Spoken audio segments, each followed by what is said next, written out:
Aujourd'hui, on va s'intéresser au gradient thermique. C'est pour répondre aux questions d'un téléspectateur de nos followers sur YouTube. C'est ce que nous allons faire. Principalement, on va lire quelques théories. Ceci concerne bien sûr la norme SIA. C'est une application qui s'applique pour le pont, mais on va quand même voir comment l'appliquer dans notre cas.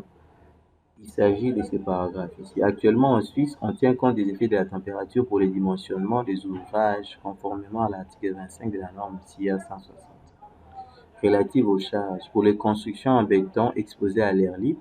Cette norme indique à l'alinéa 25.6 que l'on doit, à défaut d'autres valeurs, tenir compte d'un gradient variable de température de plus 1,5 degré Celsius respectivement, moins un quart de degré dans le cas d'un gradient négatif, par centimètre d'épaisseur, jusqu'à une profondeur égale à l'épaisseur de la dalle ou au plus à 20 centimètres à partir de laquelle la température est constante jusqu'à la face inférieure de l'élément de construction. Ok, c'est cette application qu'on va utiliser. Admettons que nous ayons une dalle. D'un côté, nous avons 10 et de l'autre côté, c'est 4 ABC. Bon, là, c'est comme tel, appliqué. Nous avons ça et nous allons définir notre dalle. On va définir l'épaisseur de la dalle. Là, nous avons une dalle, dalle de 20 cm. Mettons. Dalle de 20 cm d'épaisseur. Et ici, on définit l'épaisseur en question, 20 cm. La classe du béton, pour le cas du pont, bon, en béton 30, 37, 30. Ok. Ici, je peux utiliser ici d'aller dans une direction, bon, je prends le modèle coque et on va utiliser le modèle rectangulaire. Je dessine mon élément, là, là, de l'autre côté. Maintenant, pour les appuis, bon, c'est une dalle isostatique. Hein. On va en prendre une dalle isostatique. Au niveau des appuis, appui linéaire, on va avoir au-dessus. De l'autre côté, on va mettre un appui simple. On a ces cas-ci. Si j'ai fait vue, j'ai la vue 3D, j'ai ça. C'est bon. Maintenant, j'ai défini les cas de charge. Je vais placer deux charges. Le premier, je mets PP pour le poids propre. Et le deuxième, il sera considéré comme la charge de la température. Là, je vais l'appeler gradient. Gradient thermique et ajouter. Les poids propres automatiquement pris en compte. Maintenant, pour le gradient thermique, qu'est-ce que l'on fait? On vient là-bas, surface, il y a plusieurs choses. On clique sur charge surfacique thermique. Au niveau de la charge surfacique thermique, ici, je dois définir le gradient. C'est vraiment uniforme. Mon gradient thermique ici, ça sera quoi? Ici, on a dit que c'est normalement un demi-degré par centimètre d'épaisseur. Un demi-degré par centimètre d'épaisseur, donc 0,5 multiplié par 20 nous donne quoi? Ça nous donne 10. Donc on a une valeur de 10 comme gradient thermique. 10 positif, bien sûr. Je vais cliquer et je vais appliquer ça là. Appliquer. J'ai appliqué mon gradient thermique. Il est appliqué.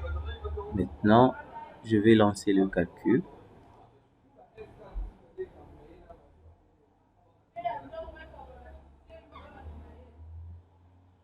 Je lance les calculs.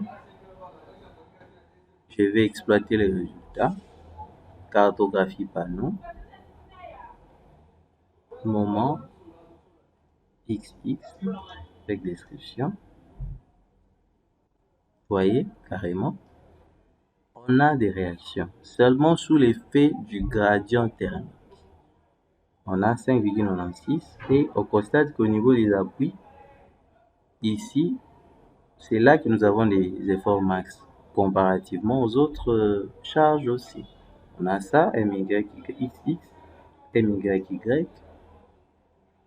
Voici les sollicitations, c'est un peu plus faible, mais il y a un max là au niveau des appuis.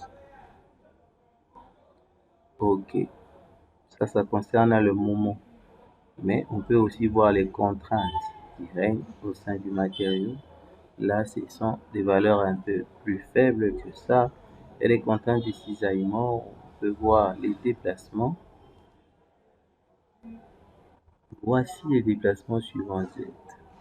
On a des valeurs de déplacement 0,9 seulement sous l'effet du gradient thermique.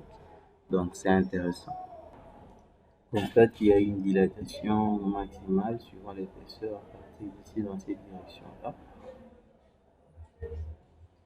Ok, on va créer un autre cas de charge maintenant. On revient là-bas. Cas de charge, on va créer un autre cas de charge, toujours des températures. On va appeler ici gradient négatif.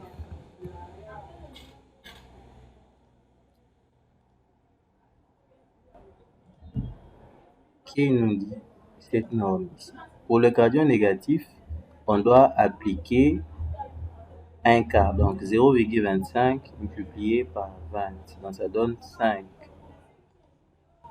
Donc pour le gradient négatif, je viens là, surface, température, je vais mettre moins 5.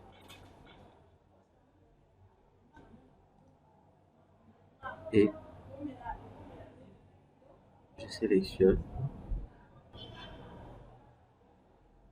5. Appliquer. OK. Et pour cette fois-ci, on va faire la combinaison. Élu, ES, automatique bien sûr. Combinaison automatique, définir coefficient, on y va. Pour la température, 1,35. Appliquer. Je prends LS.